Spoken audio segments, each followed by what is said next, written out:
C'est bon bah. Ouais, approche-toi. C'est une histoire de voir qu'il y a un petit peu. Attends.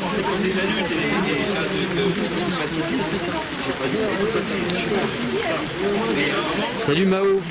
Bonjour monsieur. Comment vas-tu? Ben ça va bien, il pleut un peu beaucoup, on est, mais c'est bien, c'est la désorganisation dans l'organisation. Exactement. Et l'organisation dans la désorganisation. Eh ben, en tout cas on arrive à faire des grandes choses. Oui, exact. Un petit peu désorganisé. Sans un rond. Et puis sans un rond, peut-être pas. Il y a eu quand même des aides, il y a des amis qui nous ont aidés avec une petite cagnotte. Et puis à travers nos actions, on a aussi réussi à faire un petit peu de trésorerie. Ouais. Par contre, aucune aide de l'État, aucune aide de la mairie, aucune aide. Là, la mairie de Saint-Nazaire, elle nous a fermé la porte à toutes les demandes. C'est une mairie de droite, de gauche C'est une mairie de gauche. De gauche. Socialiste ou... Ouais, je crois que c'est socialiste. Socialiste. Il n'y a pas longtemps que je suis à Saint-Nazaire non plus. Ouais. J'ai toujours été de gauche Bon, d'accord. Et il y a même d'après ce que j'ai entendu, même des communistes qui siègent. Ah oui, ouais, je crois, ouais. J'en ai entendu parler aussi. Ils ont pas levé le petit doigt pour nous aider, même nous rencontrer pour savoir s'il y avait une possibilité de faire quelque chose ensemble. Pour qu'on puisse exprimer voilà, des revendications et puis une situation quand même qui est difficile malgré tout. Même si Saint-Nazaire c'est un pôle où il y a du travail. Il y a un pôle économique quand même important par rapport à la construction navale, etc. L'aérospatiale. Ouais. Tout, il reste des difficultés comme dans toutes les autres villes, du chômage, la précarité, la difficulté à faire les fins de mois. Toi, tu fais quoi comme boulot? Alors moi, j'étais dans le bâtiment, j'étais dans la maintenance. J'ai travaillé 10 ans dans la maintenance. J'ai été aussi, auparavant, j'étais dans le socio-culturel. J'étais éducateur, animateur socio-culturel pendant 15 ans sur les quartiers défavorisés. Et tu as rejoint le mouvement en fait dès le départ? Dès le départ, moi, dès que ça s'est mobilisé, ça m'a intéressé. Le seul problème que j'ai eu, c'est que j'avais un problème, je me suis fait opérer d'une épaule, donc j'ai pas pu tout de suite rejoindre les manifestations. Il a fallu que ça se consolide. Ouais. Donc, dès décembre, quand ça a commencé à aller mieux, j'avais d'ailleurs le bras encore en écharpe. Donc j'ai commencé à sortir aussi un petit peu dans la rue. Mais par contre, j'ai assisté aux AG, à la réflexion. Tu as assisté aux AG ici ou un petit peu dans toute la France? Non, seulement sur Saint-Nazaire. Seulement sur Saint-Nazaire, d'accord. Donc toi, tu es plutôt dans l'organisation finalement à Saint-Nazaire? J'ai contribué à l'organisation, aux réflexions de fond, au mouvement, toutes ces facettes. Est-ce que tout à l'heure j'ai entendu dire qu'il y a des gens de la France insoumise qui avaient été un peu mal. C'est quoi les composantes en fait? C'est pas politique du tout. Comment ça se passe en fait? Les composantes ici, d'après mon expérience, aux AG, personne n'affiche en fait son étiquette politique. D'accord. C'est vrai que à un moment donné, ça manquait des débats de fond sur des sujets très importants, comme, je sais pas, l'immigration, etc. Mais on n'a pas voulu justement se diviser sur des sujets qui fâchent. On a voulu justement converger sur des sujets qui nous réunissaient. Et ce qui nous réunit en fait, c'est l'injustice sociale, c'est l'injustice économique, c'est l'injustice judiciaire. Et c'est ça qui nous a plus réunis autour de... Du coup, par rapport à l'écologie, vous avez vous avez un message en particulier ou ça vous réunit aussi? Oui, ça nous réunit complètement. C'est qu'on a rejoint d'ailleurs tous les mouvements, tout ce qui s'est fait comme action par les mouvements écologistes de la région. On s'est présenté avec eux, on les a soutenus dans leur démarche. Et le gilet jaune, en règle générale, il est conscient que l'écologie aujourd'hui, c'est un des plus grands sujets qu'on puisse traiter en priorité en fait. Parce que la planète, on l'a ravagée. Aujourd'hui, on consomme 80% de la planète en l'espace de... Enfin, on consomme quasiment 100% en l'espace de 8 mois. Donc si on remédie pas à ça, on va à notre perte de toute façon. Et moi, il y a un sujet vraiment important que je veux souligner, c'est la croissance, cette croissance infernale par une consommation effrénée. Ça, il faut absolument arrêter ça. Mais on en est arrivé à des aberrations. On consomme pour consommer. Et c'est vrai, on nous dit toujours, mais s'il n'y a pas de consommation, il y aura du chômage, puisqu'on produira moins. Mais il ne faut pas nous prendre en otage avec ces histoires de chômage, parce que cette consommation effrénée va nous emmener à notre perte. Et moi, c'est vraiment un sujet qui me tient à cœur et qu'il va falloir régler. De toute façon, ils n'auront pas le choix, parce qu'on est au pied du mur. Bientôt, on ne va pas pouvoir produire comme ça à l'infini. Et comment ça se passe? C'est-à-dire qu'il va y avoir un rendu des débats, genre demain, dimanche, et ça va déterminer des axes, entre guillemets, politiques. Alors, politique, enfin, oui.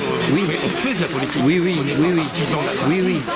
La politique, puisqu'on traite les sujets qui nous concernent et qui gèrent un petit peu justement la société dans laquelle on évolue.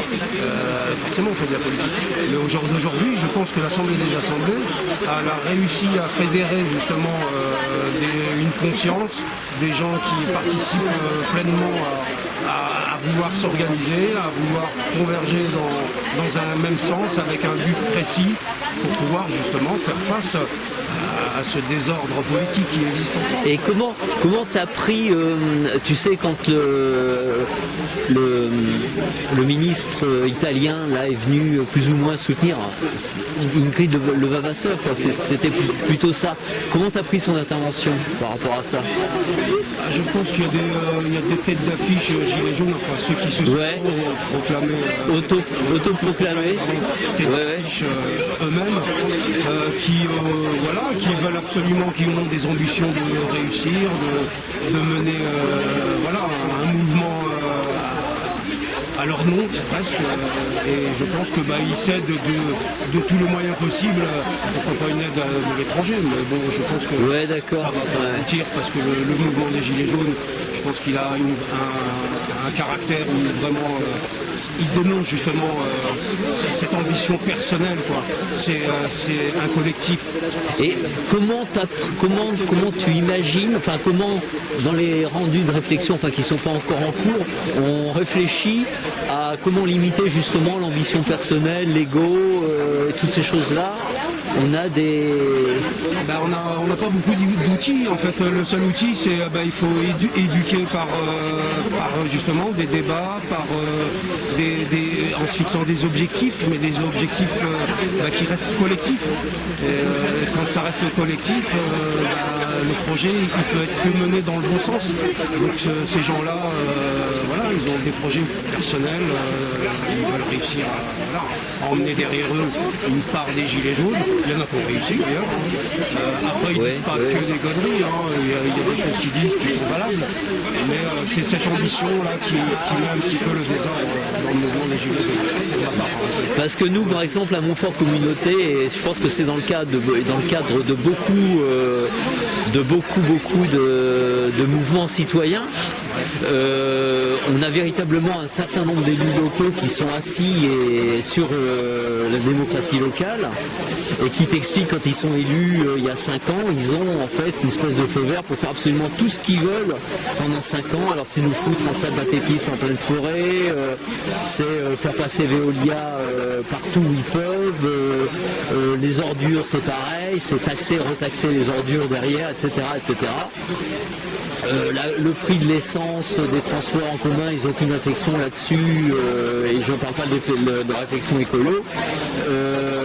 Par rapport au municipal, est-ce que par rapport au municipal qui s'annonce, est-ce qu'il y a dans le mouvement, enfin comme toi tu ressens dans le mouvement des Gilets jaunes, une espèce de programme ou d'idée globale qui pourrait faire qu'on se rassemble et qu'on se regroupe pour porter nos idées dans les instances, est-ce que tu sens qu'il peut y avoir il y a une réflexion ici sur la notion de démocratie locale? Moi, la démocratie locale, justement, elle peut exister, elle peut même exister au niveau national. Alors, moi, je fais la différence entre élire quelqu'un et avoir le droit de vote. En fait, ce qu'on a le droit, c'est d'élire quelqu'un. Et une fois qu'il est élu pendant 5 ans, il fait ce qu'il veut. Donc, par rapport aux influences qu'il a politiques, par rapport aux influences des lobbies, par rapport à tout ça. Donc, ensuite, il est drivé pour mener sa barque comme il l'entend. Et au jour d'aujourd'hui, quand on dit qu'on a le droit de vote, en fait non, puisque notre voix, elle est prise que le jour justement où on vote pour quelqu'un. Mais ensuite, on lui donne carte blanche pour faire ce qu'il veut. Et c'est cette différence-là qu'il va falloir qu'on traite à la base. C'est qu'au jour d'aujourd'hui, on a besoin de retrouver le vote. Et le vote pour justement des grands sujets, comme aujourd'hui, là, ils sont en train de voter pour la loi des casseurs, etc. Je pense que voilà, les députés, ils nous représentent peut-être, mais est-ce qu'ils ont la voix, est-ce qu'ils portent la voix qu'on a, nous, les citoyens? Je ne pense pas aujourd'hui. Quand ils ont vendu l'aéroport de Paris, ils l'ont fait de leur plein gré, selon leur motivation. Parce que nous, on est d'accord avec ça. Moi, je ne pense pas non plus. Donc, au jour d'aujourd'hui, on a juste le droit d'élire, mais on aura le droit de vote. Donc, elle est là, la démocratie. Je pense qu'il y a un moyen. Alors, on va faire des ruptures surtout, bien sûr, mais je pense qu'à un moment donné, quand il y a des questions qui concernent le citoyen a le droit de s'accaparer justement de ces instruments, là, comme le RIC, pour pouvoir dire non, pour pouvoir dire on y réfléchit un peu plus longuement, ou de dire oui si ça convient. Ouais, d'accord. On a le droit d'élire, on a le droit de vote, enfin on a le droit d'élire, mais on n'a pas le droit de vote. On va arrêter là-dessus parce que je trouve que c'est une super phrase. Merci.